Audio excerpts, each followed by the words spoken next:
Welcome to the Daily Chronological Bible. My name's Hunter, and we are reading through the Bible in chronological order as a single story. And that story is all about Jesus. We will look at this whole book through the lens of Jesus. It is a revelation of Him, and He has revealed to us the heart of the Father. He has invited us all to participate with Him in the life that He shares with the Father and the Spirit. Today, day number 2, we are in Genesis chapters 4 through 6 and 1 Chronicles chapter 1, verses 1 through 4. We are reading from the New Living Translation. This is the word of the Lord. Genesis 4. Genesis 4. Now Adam had sexual relations with his wife, Eve, and she became pregnant. When she gave birth to Cain, she said, "With the Lord's help, I have produced a man." Later she gave birth to his brother and named him Abel. When they grew up, Abel became a shepherd while Cain cultivated the ground. When it was time for the harvest, Cain presented some of his crops as a gift to the Lord. But Abel also brought a gift, the best portions of the firstborn lamb from his flock. The Lord accepted Abel and his gift, but He did not accept Cain and his gift. This made Cain very angry, and he looked dejected. "Why are you so angry?" the Lord asked Cain. "Why do you look so dejected? You will be accepted if you do what is right, but if you refuse to do what is right, then watch out. Sin is crouching at the door, eager to control you, but you must subdue it and be its master." One day Cain suggested to his brother, "Let's go out into the fields." And while they were in the field, Cain attacked his brother Abel and killed him. Afterward, the Lord asked Cain, "Where is your brother? Where is Abel?" "I don't know," Cain responded. "Am I my brother's guardian?" But the Lord said, "What have you done? Listen, your brother's blood cries out to me from the ground. Now you are cursed and banished from the ground, which has swallowed your brother's blood. No longer will the ground yield good crops for you, no matter how hard you work. From now on, you will be a homeless wanderer on the earth." Cain replied to the Lord, "My punishment is too great for me to bear. You have banished me from the land and from your presence. You have made me a homeless wanderer. Anyone who finds me will kill me." The Lord replied, "No, for I will give a 7-fold punishment to anyone who kills you." Then the Lord put a mark on Cain to warn anyone who might try to kill him. So Cain left the Lord's presence and settled in the land of Nod, east of Eden. Cain had sexual relations with his wife, and she became pregnant and gave birth to Enoch. Then Cain founded a city, which he named Enoch, after his son. Enoch had a son named Arad. Arad became the father of Mehujael. Mehujael became the father of Methushael. Methushael became the father of Lamech. Lamech married 2 women. The first was named Adah, and the second was Zillah. Adah gave birth to Jabal, who was the first of those to raise livestock and live in tents. His brother was named Jubal, the first of all who play the harp and flute. Lamech's other wife, Zillah, gave birth to a son named Tubal-Cain. He became an expert in forging tools of bronze and iron. Tubal-Cain had a sister named Naamah. One day Lamech said to his wives, "Adah and Zillah, hear my voice. Listen to me, you wives of Lamech. I have killed a man who attacked me, a young man who wounded me. If someone who kills Cain is punished 7 times, then the one who kills me will be punished 77 times. Adam had sexual relations with his wife again, and she gave birth to another son. She named him Seth, for she said, "God has granted me another son in place of Abel, whom Cain killed." When Seth grew up, he had a son and named him Enosh. At that time, people first began to worship the Lord by name.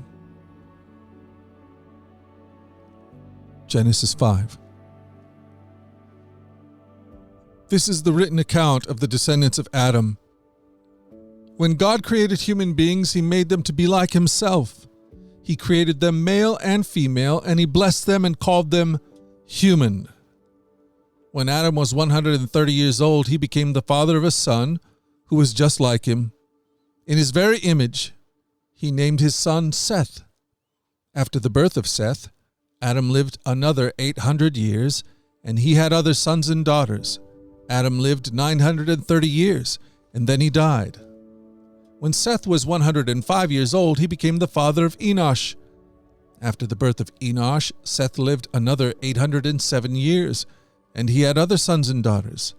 Seth lived 912 years, and then he died. When Enosh was 90 years old, he became the father of Kenan. After the birth of Kenan, Enosh lived 815 years, and he had other sons and daughters.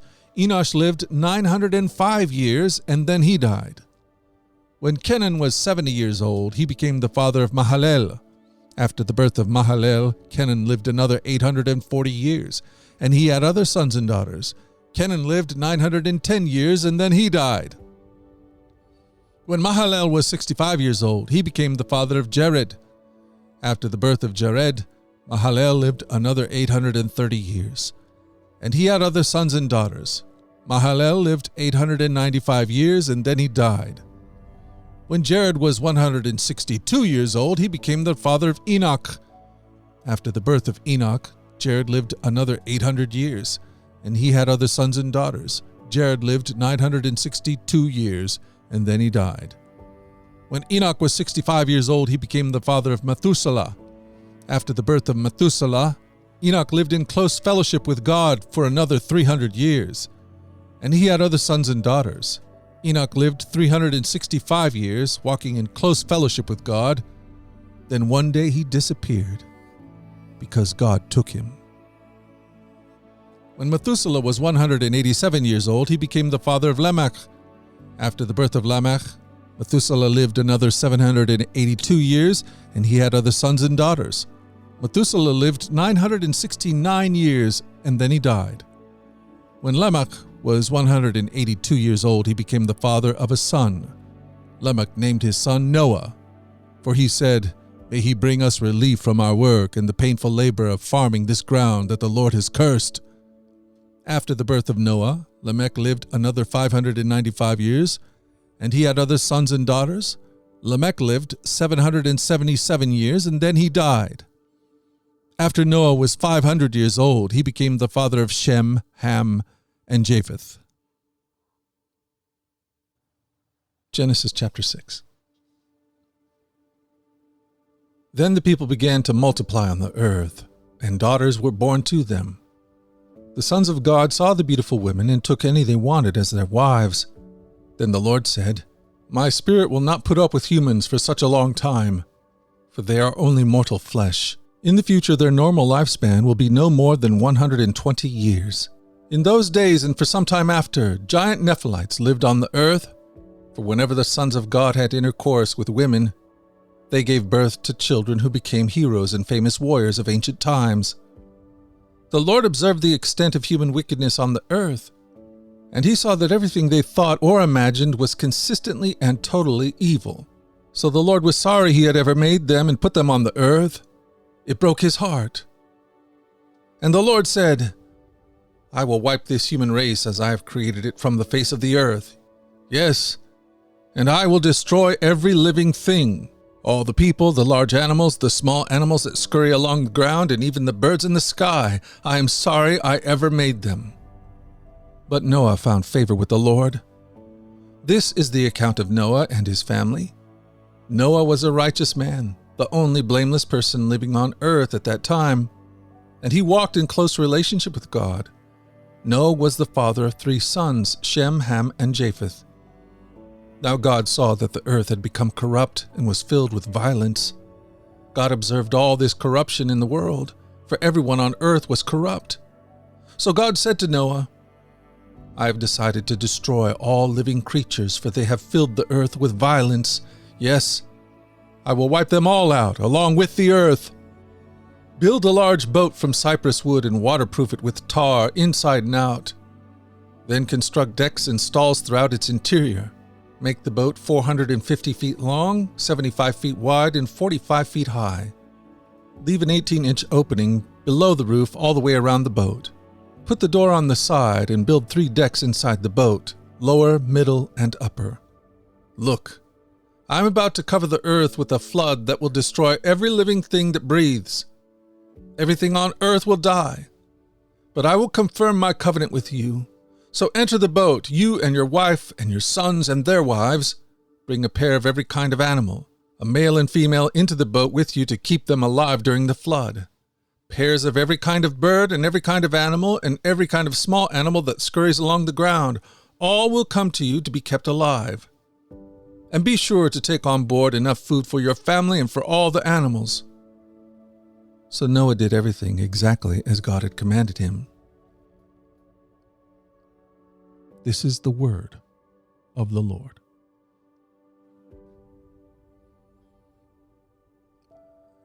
You know, sometimes we think we have to get ourselves straightened out, at least a little bit, before we can expect God to come near to us or do anything for us.